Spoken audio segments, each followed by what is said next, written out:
Hi guys, welcome to the Daddy Issues podcast. I'm Kay and I'm here with S and G. Hi. Our goal for each episode is to unpack various aspects of our lives. We are three sisters on different journeys, and we hope that through our conversation, trauma dumps, and DIY therapy sessions, our listeners are able to apply some of the things we learned to their own lives. Yes, and we are completely amateur humans and far from perfect, so please take what we say lightly. We are definitely not claiming to be professionals. We are just trying to create a fun and safe space for us to grow. Mm-hmm. Absolutely. So before we get started today, I wanted to give you guys a little brain dump, something that happened to me recently.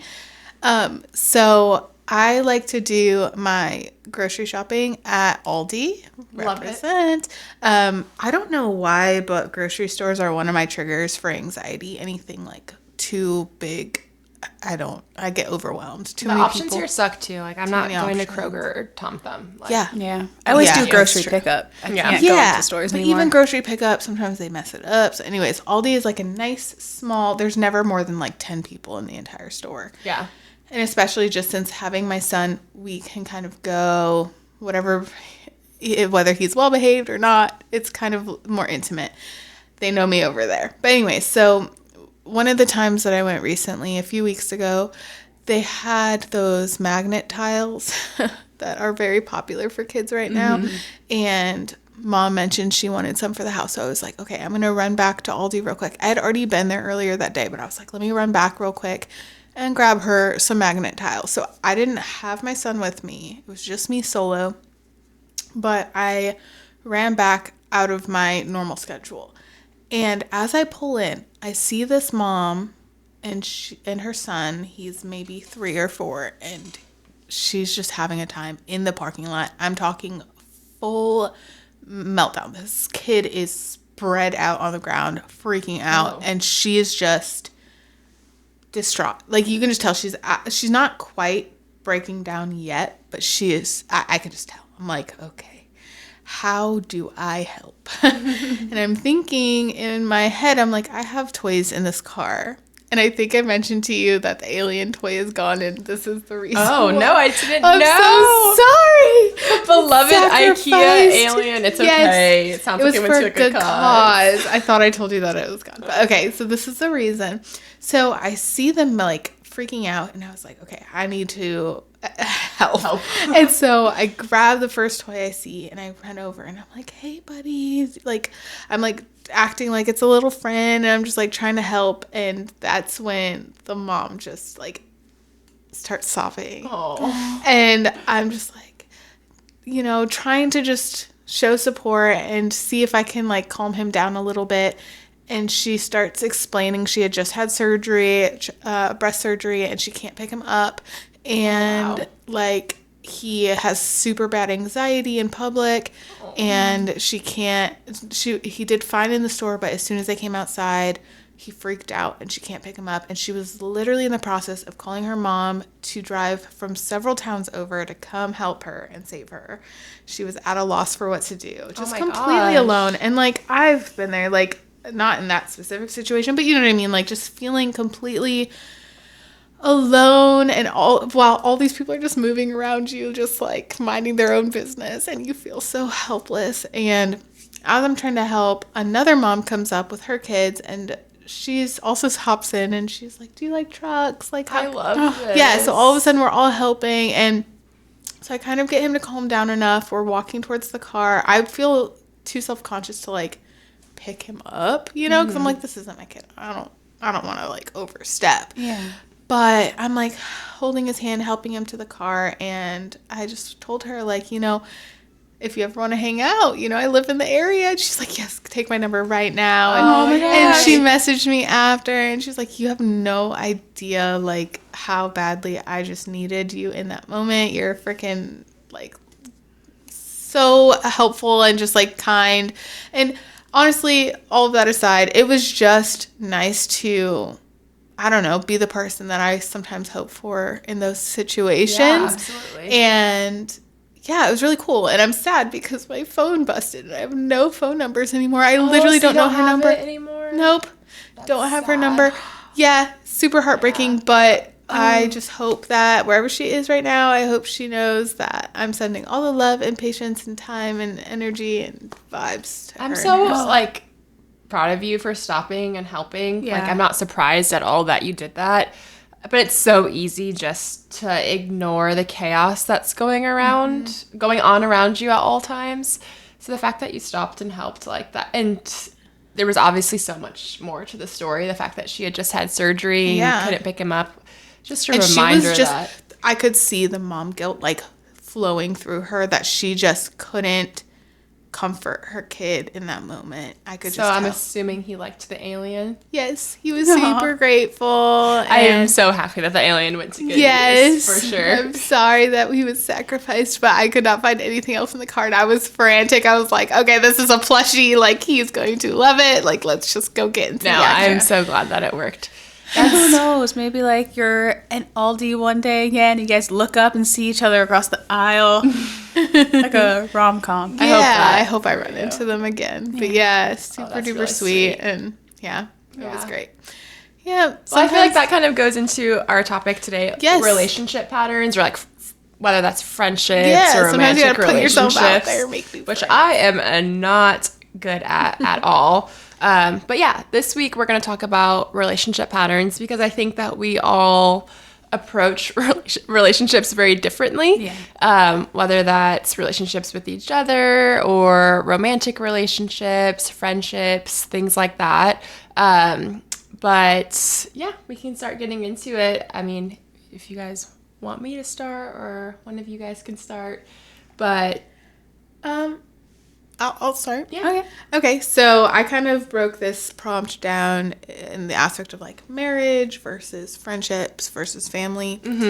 As far as my patterns with my marriage, I got into it a little bit on the last episode, just kind of like the struggle between the balance of emotional and intimate relationship. Yeah, I feel like this bounces well off of that last episode. We talked a lot about attachment styles, and that obviously informs relationships. So I think there'll be a lot of crossover for sure. Yeah, exactly. And I think that I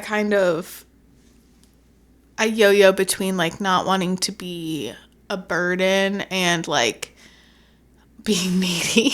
Ironically, they're kind of polar opposites. But like I feel like I'm so busy trying to be like nonchalant that then I end up being like very chalant. Yeah. But yeah, I think that I'm emotionally very needy. I think that I take on a lot of people's emotions around me, to where having that like someone match my complexities emotionally is very important to me. Yeah. And I love my husband dearly, but I don't necessarily think he is the most emotionally evolved human being on this planet. He's tons of other great strengths. He's brilliant. He can outsmart me in pretty much every other aspect of life. But that's the one area that I think he's probably weakest in. But it's something that we kind of struggle with, because even though I do consider myself pretty emotionally intelligent, I don't necessarily know how to explain the ways that I need those like Needs met. And so it's not always easy to like give him the tools he needs to improve on that aspect. Yeah. Can I ask a quick question? This is kind of random, but I think it's just interesting because talking about you and your husband's relationship, and I might even have the timeline wrong, so you can correct me, but you guys got married very quickly. What was the exact timeline again? Less than a year before we were married. I was 20, he was 21. But I feel like it was less than 6 months. Yeah. No? Maybe it was like less than 6 Just months short of than a year. what we knew We knew, she was yes. dating someone. Yes, it was just short of a year. Maybe 10 months. I'm curious because I think it'll be interesting to compare and contrast how we all deal with like commitment in relationships, specifically romantic relationships. Because I know I struggle with that commitment due to like fear of abandonment and things like that. But you got married so quickly. Do you think that was pretty consistent with patterns? I mean, you were so young, so there weren't that many patterns that were already developed, but is it surprising to you that you got married so quickly? Do you feel like that's pretty consistent with who you are in romantic relationships? I think it is a little bit surprising to me. I never saw myself as a person who would get married, to be honest. When me and my friends would talk about it, it was always like, no, what's the reason? You don't need to get married. But I will say at the time I was going through a sort of, early 20s, you're kind of going through an identity crisis no matter who you are. Mm-hmm. But I was kind of sussing out who I am, and I thought I knew who I was. That was probably the most sobering thing, is I thought I knew, and I was being gobsmacked with the fact. I feel like every 20-year-old thinks they know who they are. I never felt that way. But it was a weird time. It was like COVID time. But that is so true. You were like 20 during all of that. But also I think you probably saw how much we've changed throughout our 20s. You're probably like, let me not take myself too seriously. Attach myself to this identity quite yet. I feel like you guys make me more self-aware than I actually am on this podcast. You're like, yeah, but you know better. I know, I really don't. But yeah, and I think it was a lot more to do with timing. I talked a bit about being like kind of hypersexualized by people in the last episode and feeling kind of always valued for like my physical attributes. And when I met my husband, that wasn't really the priority. And like, even when we kissed, he was like, if you're going to be kissing me, I'm the only one you're going to be kissing. And it just felt like I was being like seen and valued and appreciated as a person. I don't know how exactly to explain. It was a hot and heavy summer. It sounds like he was very forward with you in terms of like wanting commitment. Yeah, which and no one had ever done that. No one had ever done that. It was always like, yeah, we'll hang out, we'll see what happens. Or, at the time I was seeing someone who was like, yeah, I'm gonna go study abroad and like we'll just like catch up later. And I'm like, but like, do you like me? And he's like, we'll talk about it when I get back. And I'm like, okay, what? Like, I don't care if you want to go do your thing, but like, just some straight answers would be nice. Yeah. Like, and so I think it was just really something that I needed at the time. So that timing worked. And I think too, school wasn't what I expected it to be. And I wasn't what I expected myself to be. And I think I tell him all the time, in a lot of ways, he saved me from a version of myself that I was in the process of becoming there. And so it was kind of an accumulation of those things. Do you feel like, the only thing you really have to go off of before your relationship with your husband is high school relationships, and I know that's also different, but do you feel like you were like super eager to jump into romantic relationships really quickly, like before that? Because I think a lot of people would say getting married within a year is like jumping in super fast. So do you feel like that was a pretty consistent pattern for you? What's weird is like getting married to him did not feel like, oh my gosh, what a commitment. Ironically, that's crazy. It felt more like, because you also moved across the country. Yeah, like across the world. It felt more like, ooh, what an adventure. It felt more impulsive than it felt like a commitment at the time. Interesting. Huh. Did it feel like marriage? Like, did it feel like forever? Like, no. Because, okay, this is how it was pitched to me. This is a lot of pressure because my hubby's also listening. Yeah. But, so at the time, he was joining the military. I knew that. We were doing the long distance thing. He calls me. He's like, hey, I got my job assignment. I'm going overseas. Do you want to come with? If you want to, you have to marry me. You have to marry me. That's kind of the catch. Or I could move kind of sort of close to you, but it's like a 5-hour drive. But like, we could try it. But like, you'd also be asking me to sacrifice my dream of like being overseas. Mm-hmm. And then like for us to like maybe do still kind of sort of long distance. And like, who knows, we'll probably break up. Mm-hmm. And for me in that moment, it was like, well, I want to see what happens with you. Mm-hmm. And in my head, it was like, okay, cool. We'll get married. We'll go overseas, have an adventure, keep going with this like fun time that we're having right now. And honestly, at the time, it was like, okay, worst case, like we just don't work out. And like, that's it.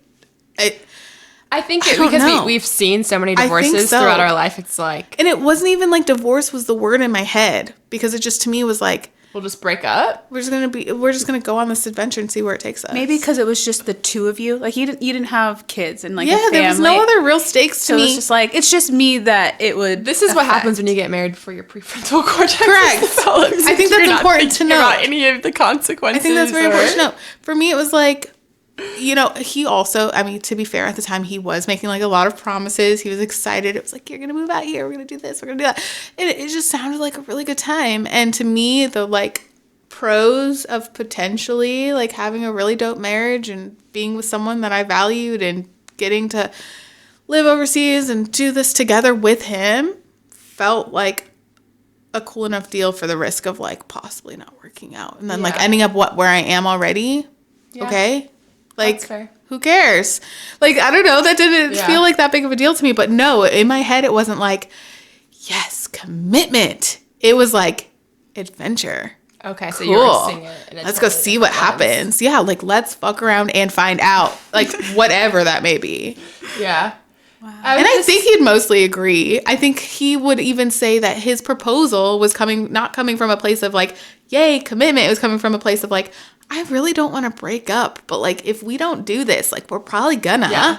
It was a little, not an ultimatum, but like Kinda. but not in a like a Dark manipulative, way. like No. negative way. It was like, these Like, are this is literally our your only option. two options. Yeah, like Yeah. you wanna just Yeah. try it and like see. I think we both kind of were aware that was like what it was. Not the most romantic situation ever, but I mean, we got to do some really cool stuff, live a really cool life. We still get to live a really cool life.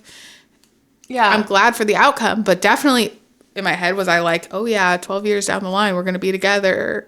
Like, I don't know, maybe, but like that was not like the vision. Most people, I feel like when they get married, they're like, together forever. Like, it's going to be perfect all the time. No way. I had the opposite. I was just like, okay, my family's going to be pissed off that I'm moving to another country, but like, this is going to be fun. Yeah.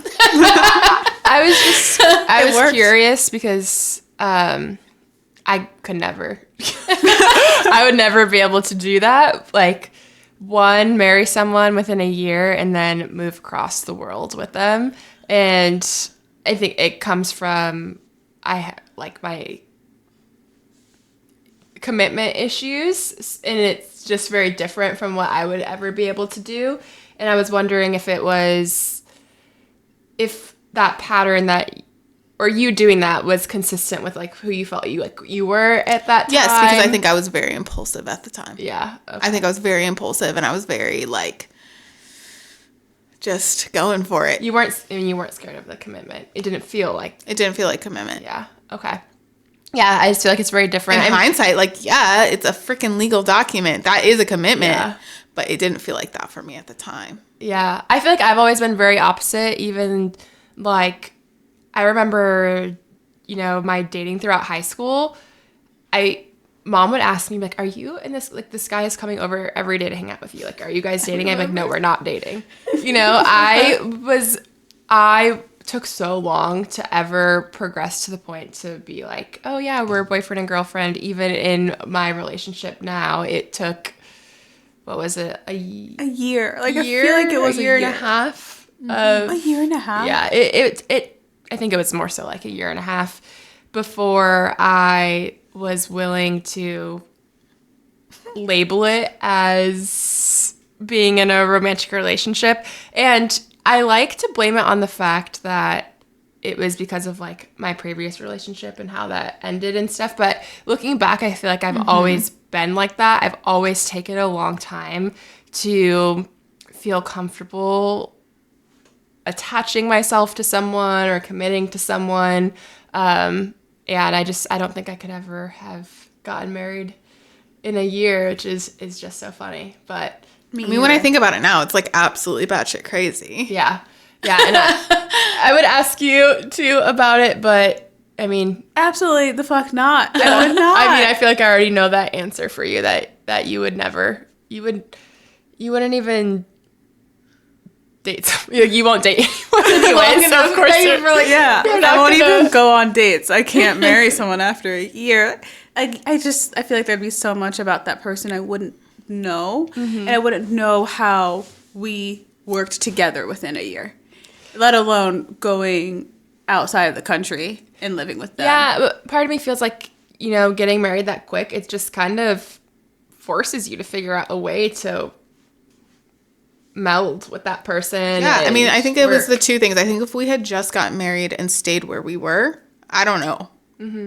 I don't know that we would have worked out. If we had just moved and not gotten married, I don't know if we would have worked out. But I think it was the combined, like, isolation, marriage, like, in this whole new community where it was just like, it was us together, and that was it. Do you feel like you go into, like, now, like, talking more so about friendships, do you feel like you go into relationships, like, super hot and heavy to 100%. Like, I literally wrote it down. Okay, yeah, so, like, how do you feel like this bleeds into your friendships, and how do you feel like your approach to friendships has evolved from younger years to now?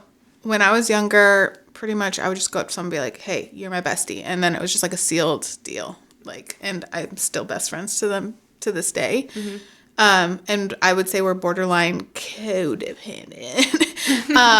But there's things like we can't talk about. Fact. Like me and my childhood friends. Just talking about old friends. Like, I'm not going to name names, but my oldest friends. You can't talk about with them? Things that you can't talk about with them? Yeah, there's stuff from our childhood we cannot unpack. It's a Pandora's box. Because? It's just Pandora's box. You're just going to open up one thing, it opens up another thing, it opens up another thing. Okay. It's the whole thing. A bag of worms. Okay.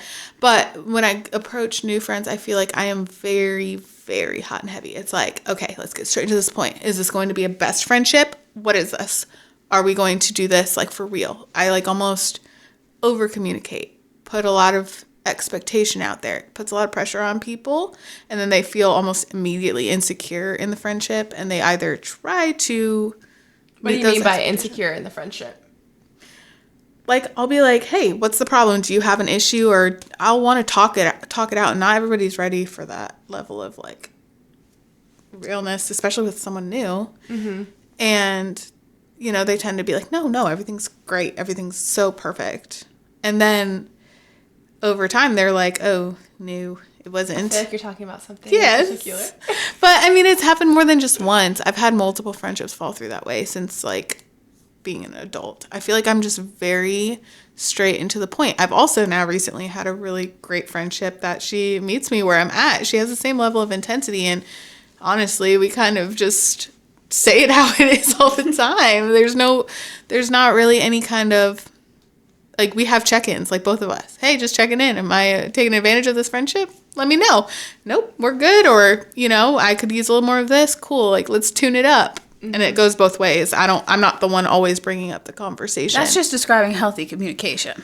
But I don't think so. I think I'm a little more intense than that for most people. I mean, and maybe it's healthy. I don't know. I think I can be intense sometimes, though. And you think you go into it that way? Like, yeah, because most relationships. Because I don't think every friendship needs to be, like, the bestest friendship of all time.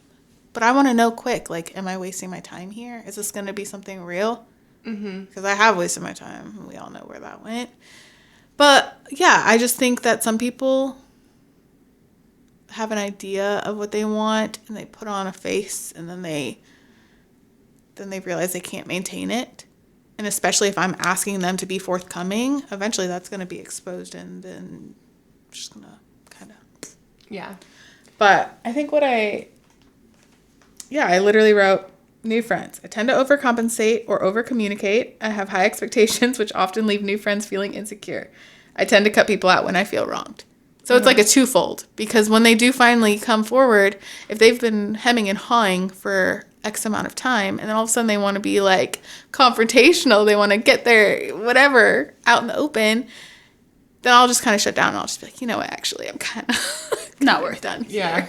Yeah. I think we're done here. I feel like you approach, like, friendships and relationships much differently, more from definitely a more cautious and slow approach. I think that's what it looks like on the outside. I just feel like I genuinely have a hard time building that connection with people. Like, I don't feel like beyond my family, beyond you guys, I've really made like a deep connection with people in a way that I would want to. Mm-hmm.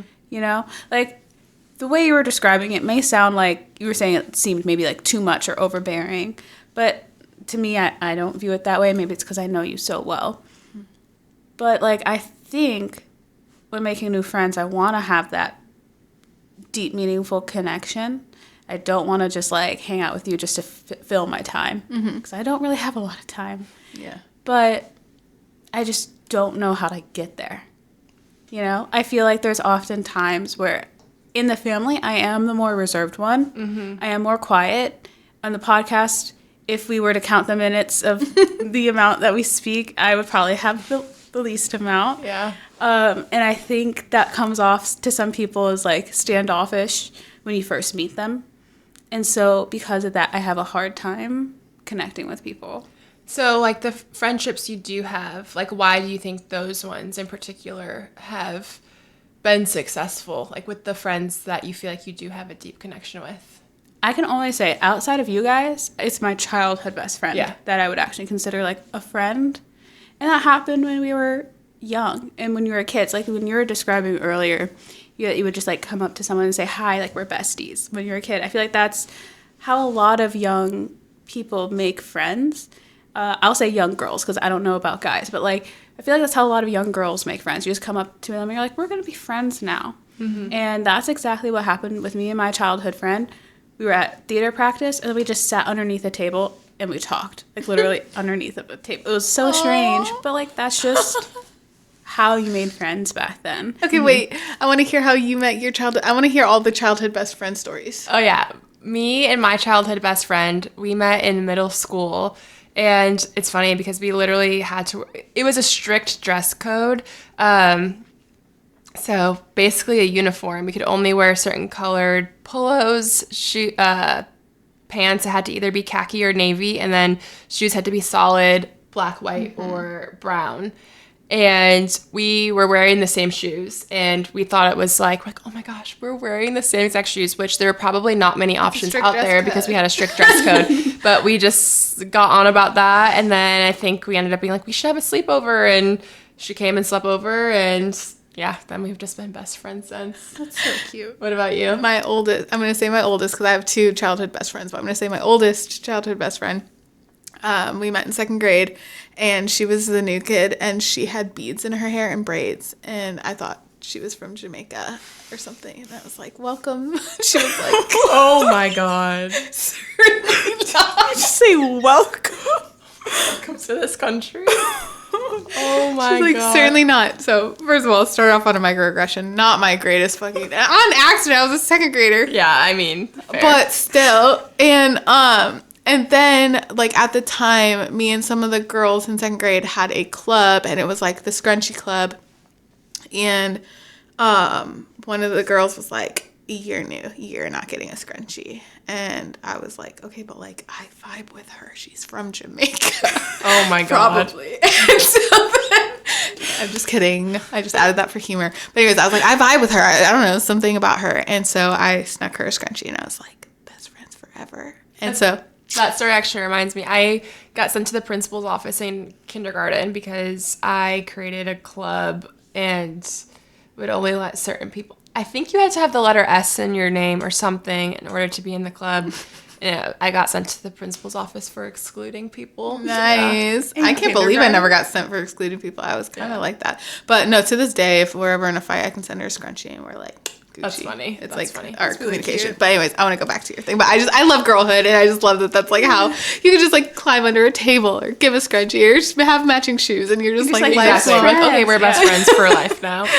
But yeah, I would going back to you're saying like you really feel like you've only had one really close relationship. Mm-hmm. Even I feel like I remember younger you didn't have like tons of friends coming over and hanging out. Like it was really Allie, maybe like one other friend that you were super close with. Like, what do you feel like allowed that relationship to cultivate and not others, I guess?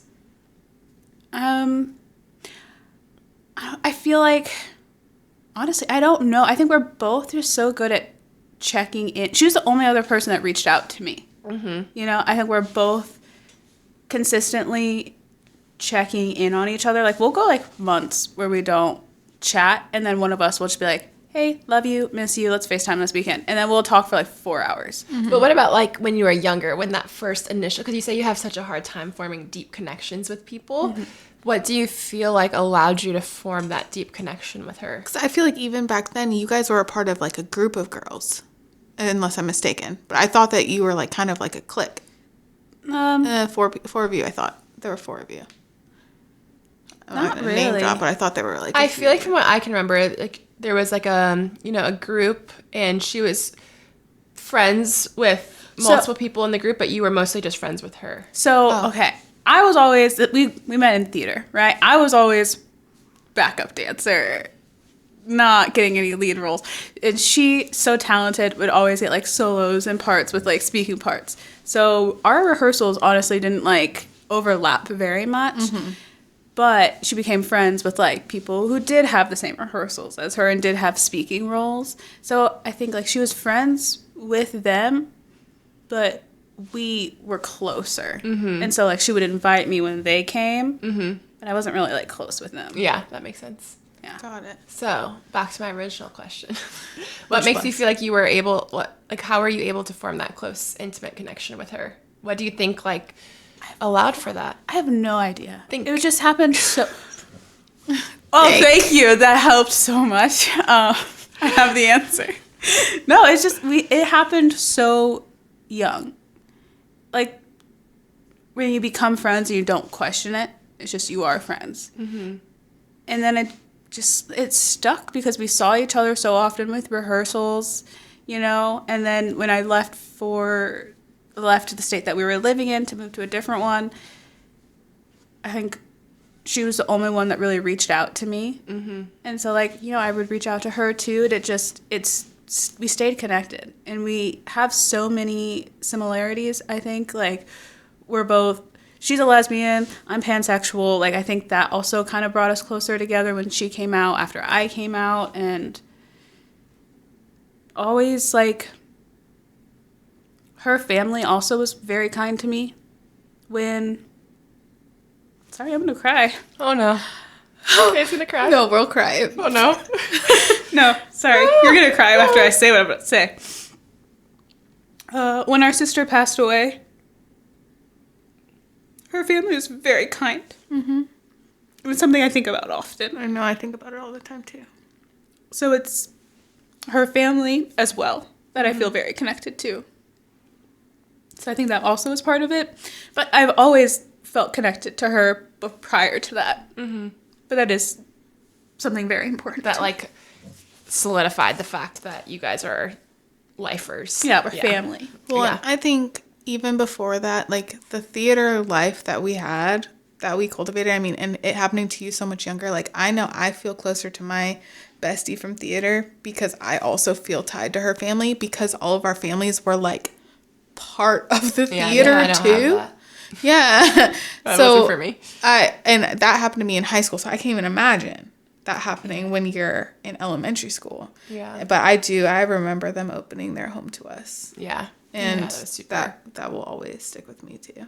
Yeah. I was just curious because, I feel like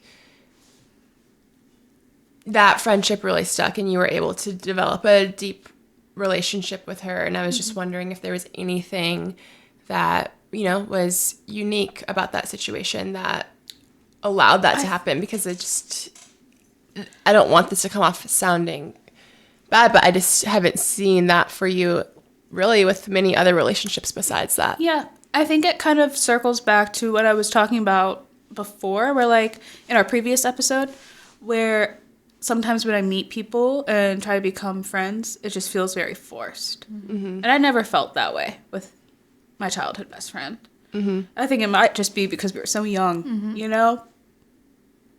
But I don't know why. I do just struggle with it. I mean, I feel the same way. I have often felt like very insecure in friendships or feeling like I just don't fit in. I feel like and this is probably like the hypersensitive part of me, but I feel like I've been excluded so many times from large groups of people that it's, I was trying to connect that to what you said. There was a through line, but I can't.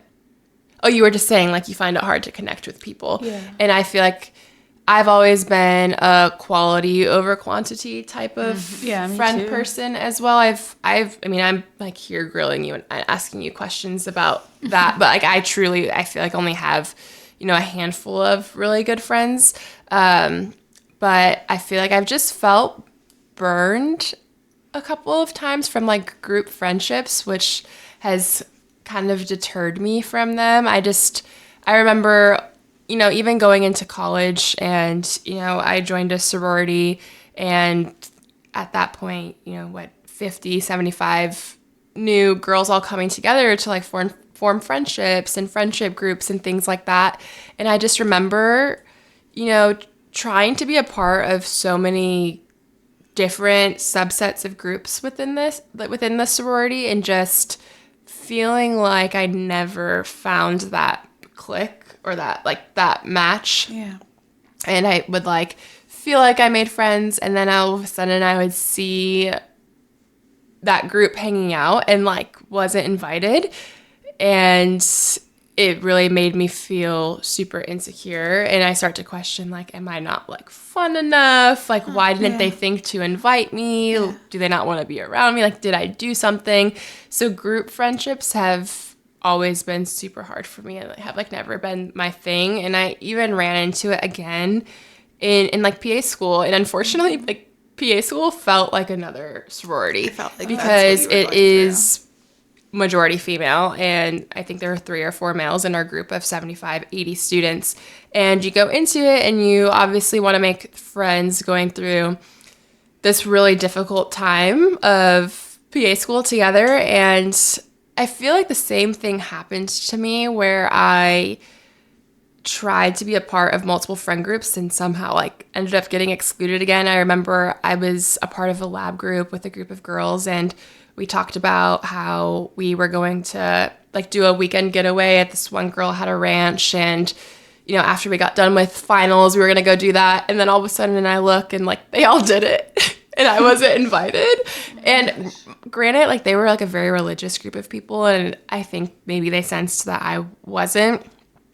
That's just my excuse to make me feel better. But then it happened like again with another group of friends where we, were doing like bachelor nights and watching The Bachelor together and hanging out. And then all of a sudden it was like they were doing it and I wasn't invited. And I was just like, am I just like not fun to be around? Am I forgotten about? Like, did they forget to invite me, or did I do something wrong to not be invited to this group hang? And ultimately it ended up me being like, I only have one really good friend from my PA class, and most people that you meet, like if you meet a PA, they have like a whole clan. There's a group of like at least 3 to 5 PA school friends that they're just like, because you freaking went through one of the hardest things together, and you have this like really tight bond through this friendship group.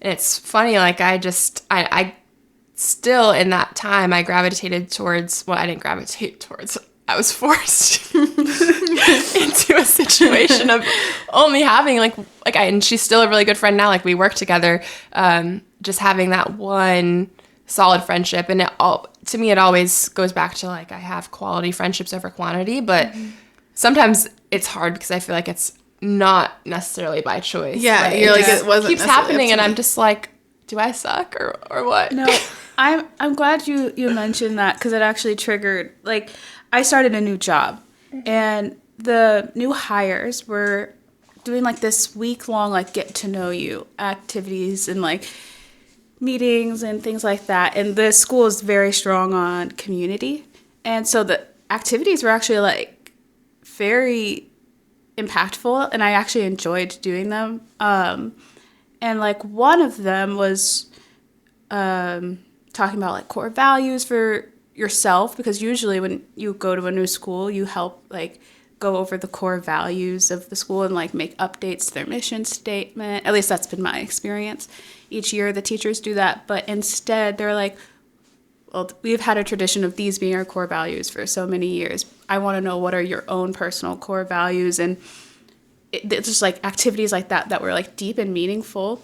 And I got to know another teacher, and she was like my age, and like we both opened up about being like socially awkward and like having a hard time making friends, and we really hit it off. But she's now like really close friends with her other teacher that she works with that's actually in her grade level, because I'm a grade level above. And that week all three of us would hang out, but since I'm not in their grade level, like we don't really all hang out anymore. It's just like the two of them. And like sometimes when we cross paths, like I'll hear like, oh, they get to like hang out together outside of school, and I'm just like, oh man, like I felt like I made a connection with that person. And I was kind of hoping, like, maybe we could be friends, even though we're not in the same grade level. We're still elementary school, you know? We're still in the same building. But it felt like I was also, again, like, overlooked. Forgotten about. Yeah. From it. Yeah. I feel like you don't run into that problem. I was going to say. Like, I feel like you are really good at making friends. No, so here's the thing, though, because I was actually going to say this. So, because, like, I grew up on group sports, all women, cheerleading. And so did I, though. No, but I'm saying, like, I never, ever cared to, like, peel off, hang out in group subsets. I was there, like, for business, and then I'm like, I gotta go. My friends are an external thing. Like, it's not part of this. Would I make nice if we were hanging out, we're having a party? Yeah, we're cheerleaders together. Awesome. I'll see you at the game. But, like, I didn't feel like, okay, that means that we're gonna be friends. I honestly feel that way, even like in like doing Poland stuff. Like, I would just walk over and be like, hey, you're my friend because I just like your vibe, like, let's do this. And like, that was my friend. But I didn't feel like because we were all here that like I had to be friends with all of you guys, or that if someone, even if like as a group we were hanging out and then they like went and started hanging out without me, I would just be like, yeah, no, like, okay, that just wasn't a match. But I think it's because you make friends really easily. Maybe, but like I just other don't... friends that you don't feel insecure about your ability to make friendships because I think you pretty easily. But I don't always feel like I have like a bestie on deck. Like, especially when I guess the hardest time was when I was overseas and we had like the whole spouses thing. That was probably the hardest time I ever had with like friendships. But even then, I was definitely on the outs, and I still was just kind of like, okay, I'm just gonna go look elsewhere then. Like, I don't really care about this then. Like, move on. I don't know. I don't know like where to look elsewhere. You know what I mean? But I'm not afraid to, like, if I see somebody, I will just literally walk over to them and just be like, and now we're friends. I am that guy. I'm the guy that I think both of you guys need.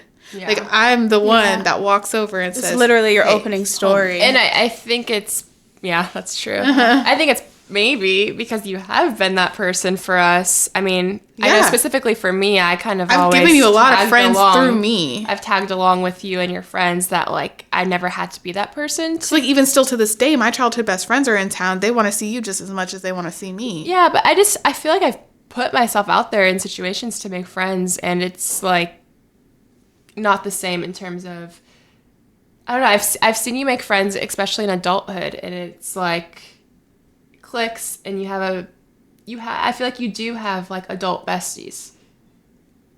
Yeah.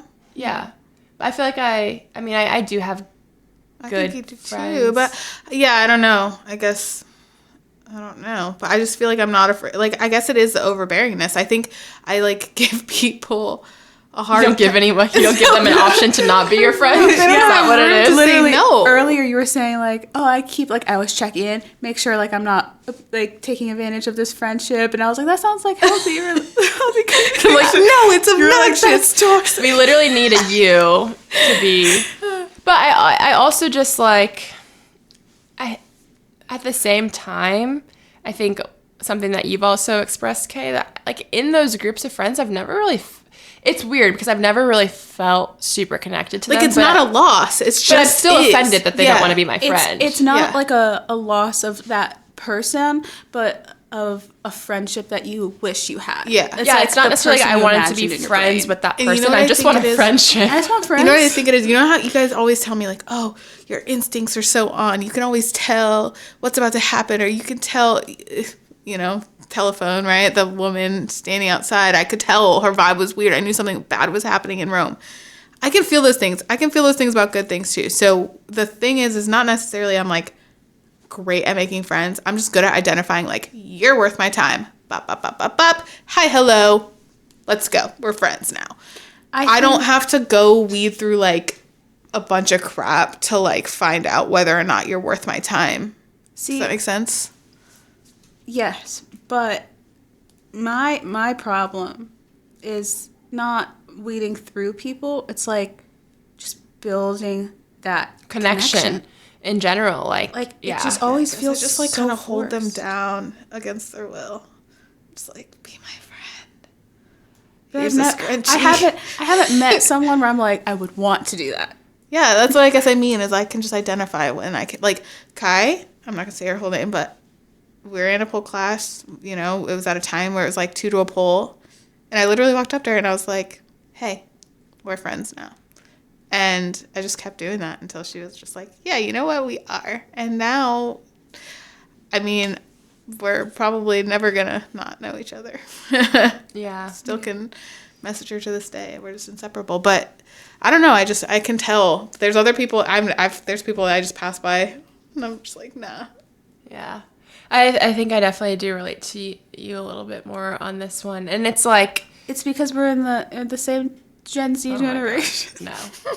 I don't know. I just don't think I have this, like, miraculous ability to, like, make friends. Like, I think you guys are making it out to be. I just think that I think you can identify. You do. You just listed so many friends in this episode, and I was like, I have one from my childhood. You have a lot of friends. You have a lot of friends. I literally only have one that I made when I was, like, 7 years old.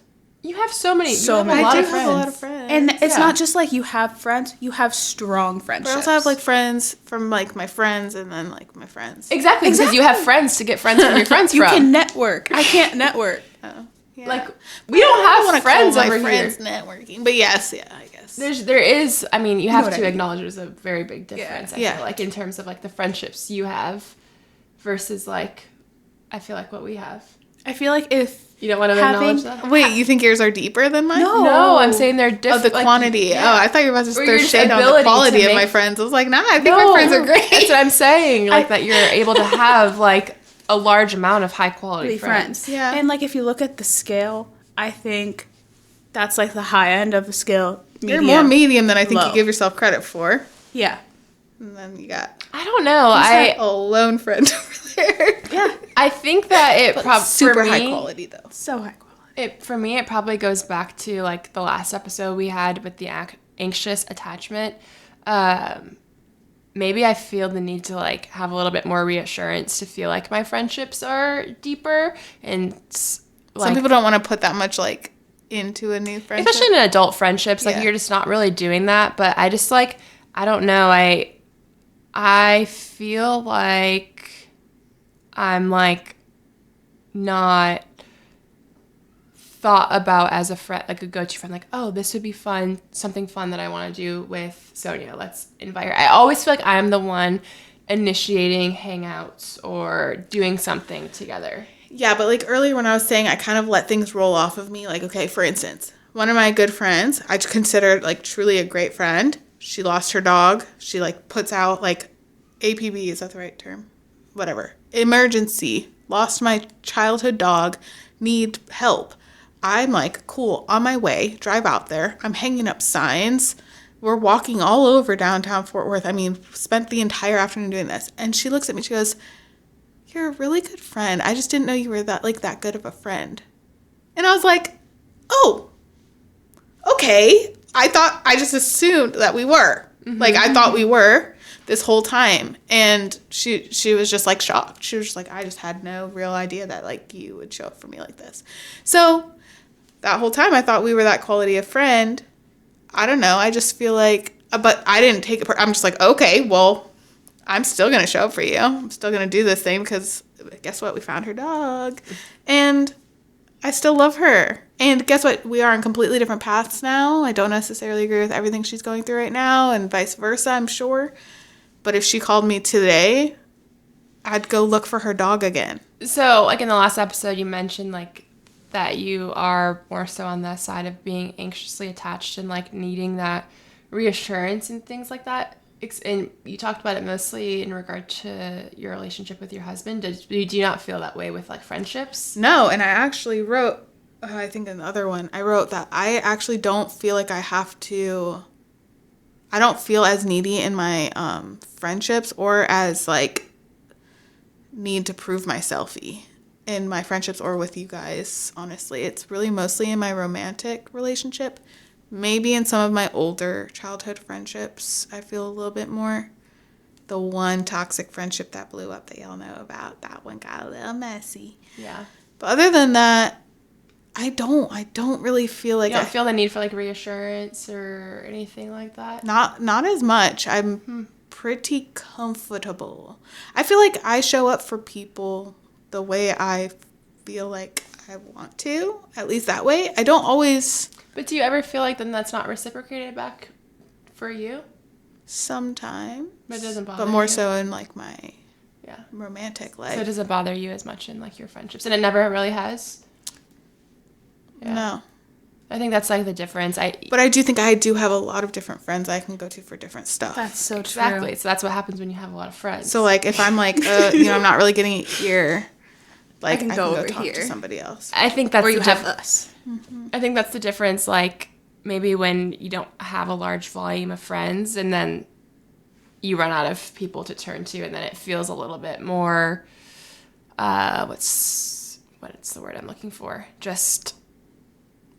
I don't know. It's interesting because, like, for me, I feel like my anxious attachment bleeds into my friendships as well. And so also, talk to me a couple of years ago. I mean, I truly, the main friendship that I have right now in my mom era, she really shows up for me in a lot of ways. In ways that, like, I've never had friends show up for me before. And sometimes I have to be, like, checking myself, like, am I taking advantage? Like, I feel like she's the G in the friendship a lot of times. In terms of? Of, like, she just shows up for me and does so much for me that I feel like, okay, wait, am I the one that's not reciprocating enough for you? Mm-hmm. Yeah, that's the thing. It's like, I don't have... But that's also new like for me.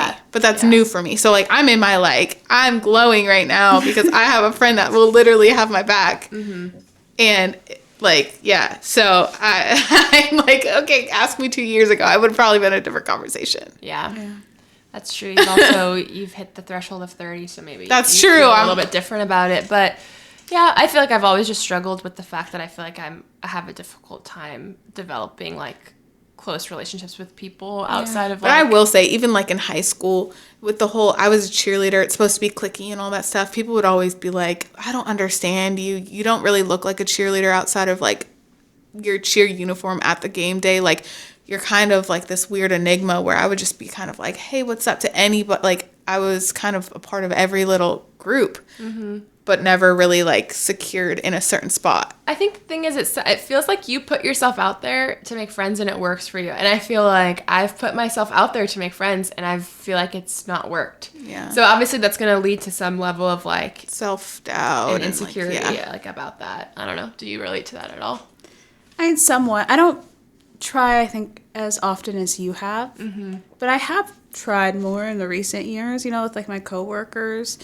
my neighbor, but, like, it just never clicked. Mm-hmm. And I'm just like, oh, well, that, not that it was time wasted, but it was just, like, disappointing. Yeah, and like, I don't even know, because, like, even yesterday I had a friend come over. I was like, after, I was just like, I would have rather not. Like, I don't know. I think I, like, am looking for that, almost like what you talked about earlier, Kay, about that, when you meet a friend in childhood and it just clicks and you guys just understand each other and it's just like an instant connection. I just feel like that just doesn't happen. It hasn't happened for me. Like you said, like since childhood for me. And it's just like, I don't know. Yeah, like even like when you're talking about your high school self, being able to like make friends and be not just be a part of one small group, but branching out. Like, I had such bad anxiety in high school that I just didn't really talk to anyone. And so I didn't make friends in high school. And then in college, I did some community classes, because I did community college first. But I didn't talk to anyone outside of class. And then I did online classes during, like, COVID times. And so that was really hard to make friends. And then I went into teaching, where a lot of people were a lot older than me and had kids. And so I didn't really make friends there either. So, like, I know part of it is on me and my social anxiety. Like, I've had chances, but my anxiety has been, like, an obstacle for me. But I also do think part of it is my, like, generation, I think in general, does have a hard time making friends. Because we grew up with a lot of technology, and then COVID hit during college years, where you're really supposed to make some strong, long-lasting friendships. At least that's what I see in the movies. And I didn't really get that opportunity. And then I went into my career so young that I felt so different than the people around me. And different than the people your own age, because they weren't in their careers yet. Yeah. And then as a teacher, you're kind of just hanging out with your students for the majority of your day. Yeah, you don't get to interact with your coworkers and stuff as much. Yeah. Yeah. No, that makes sense. I feel like it's, like, also goes down the line in terms of, like, you put yourself out there and successfully make friends. I feel like I put myself out there, and I have a hard time making friends. And then I feel like you just don't generally put yourself out there as much. I think I've put myself out there a little bit more than you guys realize at times. I think so, but I think, like, she's just saying, like, as a in terms scale. of a spectrum, you as a scale, I'd be at the lower end for sure. But you have been improving, I can tell. Yeah. Yeah. I will say, though, on this end of the spectrum, I do think that I have a hard time making friends with anybody who is the one putting the effort towards me more so. Like, because of the friendship, I had a very bad friend breakup within the last few years, and I tend to be suspicious, like, what is it that you want from me? If someone's trying to pursue you for a friendship. Yeah, because she was so aggressively pursuing me for the friendship. So I like being the one in control, to be able to say, hey, you there? We're friends. Yeah. I like being that person. I have to be that person. Yeah. That makes sense.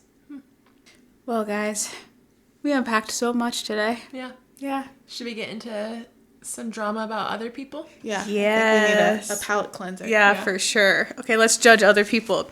It is time for our favorite segment. That is right. People being messier on the internet than us. It's time for Reddit stories. Ooh, are you doing the Reddit story today? Yes, I am. Pulling it up right now. All right.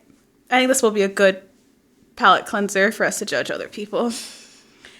Am I the asshole for not being thrilled about my girlfriend's birthday gift to me? Okay. Girlfriend and I have been dating for a year, and we're both 20. There's not much to the story. Last weekend was my birthday. My girlfriend came over and said her present was a surprise. She went into another room and came out in lingerie. She said that it was new, and she looked very good in it. We fooled around, and that was it. Afterwards, she asked what I thought of my present, and I was a bit confused. And this is when she inferred that the lingerie was my present. This rubbed me the wrong way. It felt like a lazy excuse for a gift from someone I've been dating for a year. To me, it's like she bought something for herself and said it was a gift for me. I might be the asshole for this comment. So, I said, if we break up, do I get to keep it and give it to whoever I date next? Oh. This comment rubbed her the wrong way, and she called me an asshole. I'm also upset because I took her out for a fancy dinner for her birthday, which cost over $200. This was no small cost for a 20-year-old college student without a job. Thoughts? Okay, so the comment was pretty unhinged, I'm not gonna lie. Yeah, that was uncalled for. Unhinged, but like kind of like true. kind of accurate. Like, I hate how accurate it is, but like it was uncalled for. Like, it was accurate but uncalled for. Yeah. I think this is like lingerie as a gift is a little messed up. I hate like oh, here's a certificate for 3 free hugs. Yeah. Yeah. I can, like, if you're gonna do like certificates for stuff, I get it. Like, you can do something like special, but like 3 free hugs, that's what that feels like to me. Well, for me, my view on like gift giving, because for my love language, I definitely think it's gift giving. Yeah. I think it's a great opportunity to show someone how well you know them. Exactly. Learn about their interests, find a unique gift that aligns with it to show like, hey, I listen to you and I appreciate you. This is like something I hope that you use and you think of me when you use it or something like that. Or you just enjoy it. Don't even have to think of me. Yeah. But this is just so... It's so thoughtless. It's also just problematic. It's like, oh, like, I'm the gift. I guess it just depends. I mean, I think that, yeah, if the gender roles were reversed too, and if a guy like put on...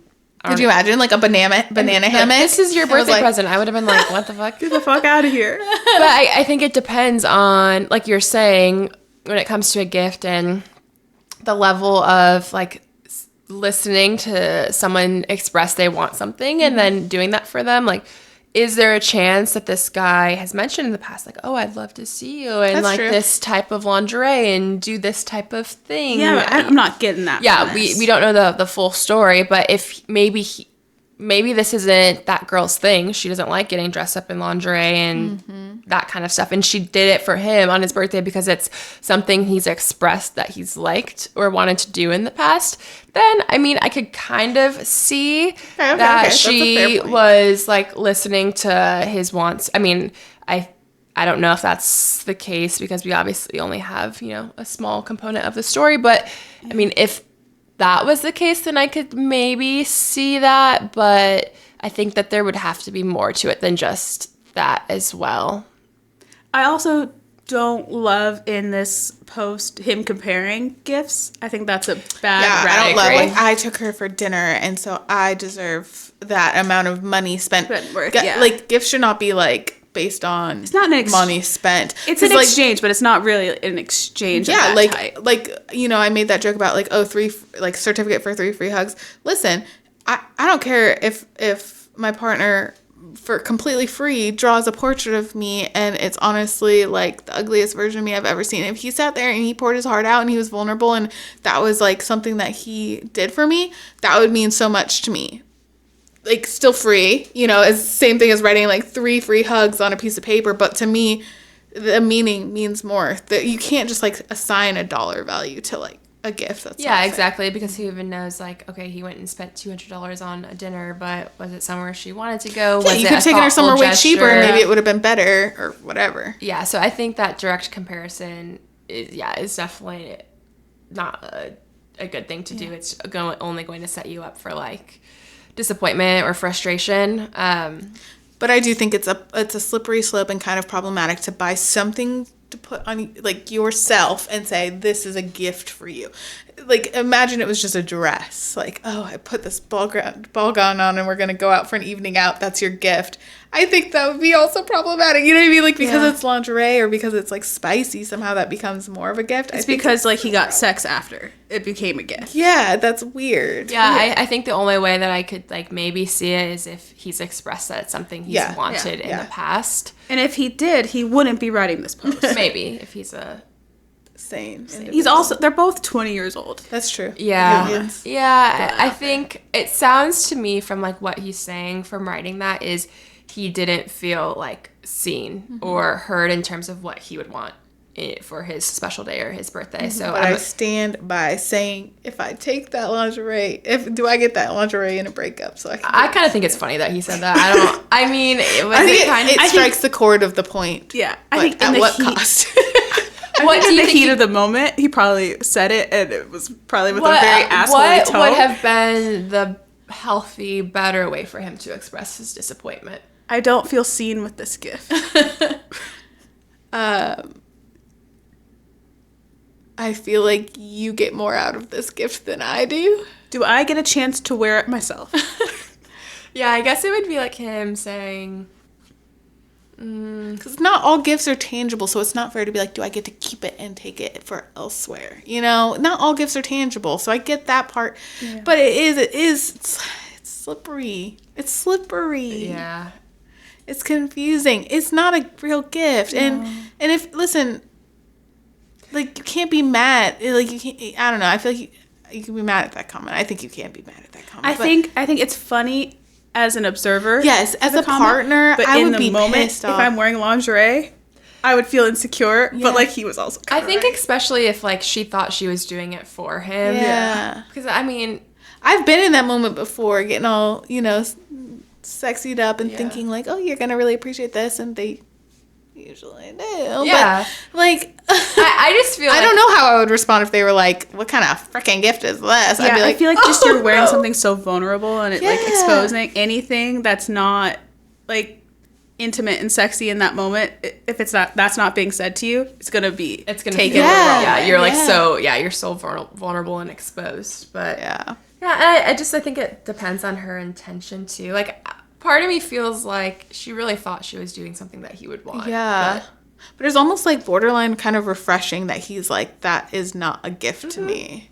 Yeah, I think that like, maybe... your body is not like some gift to me. Like, donning your body in lace is not like... Buy me Legos. Yeah, I want a Lego kit, man. I told you like 10 times, bro. I'm not saying that because he's a man. I like Legos too. Yeah, I think in that moment maybe, he felt like he wasn't being seen or heard for what, like, maybe he would actually want. But yeah, I don't know. Yeah, he's always put kind of in a box. Like, okay, well, you're a man, you must like sex. Yeah. So is he the asshole for saying that comment? Well, no, I think the post is saying, am I the asshole for not liking my girlfriend's gift? You're entitled to your own opinion, but you don't have to like anything. Yeah, I don't think he's an asshole, and I honestly don't really know if I think he's... I don't think he's an asshole. If he said that comment after, like, she was, like, dressed and stuff, like, later, I think it would be not the asshole. But if she's, like, standing there in her lingerie and he says that, then... I mean, I think he could have waited. Yeah. I don't know. I don't think he's really the asshole. I don't think so either. Okay. Kind of funny, though. Funny guy. Alrighty. Well, I think that's it for this episode. Once again, we are not claiming to be professionals in any way. We're just three sisters with big feelings, a decent camera, and daddy issues. So please take what we say lightly. Yes, and if you enjoyed hanging out with us, please follow us on Instagram and TikTok at the Daddy Issues Pod, and on YouTube at the Daddy Issues Podcast. And please be sure to share out our podcast with your emotionally repressed friend or dad. And final thought, relationships are hard. Bye. For sure, yes.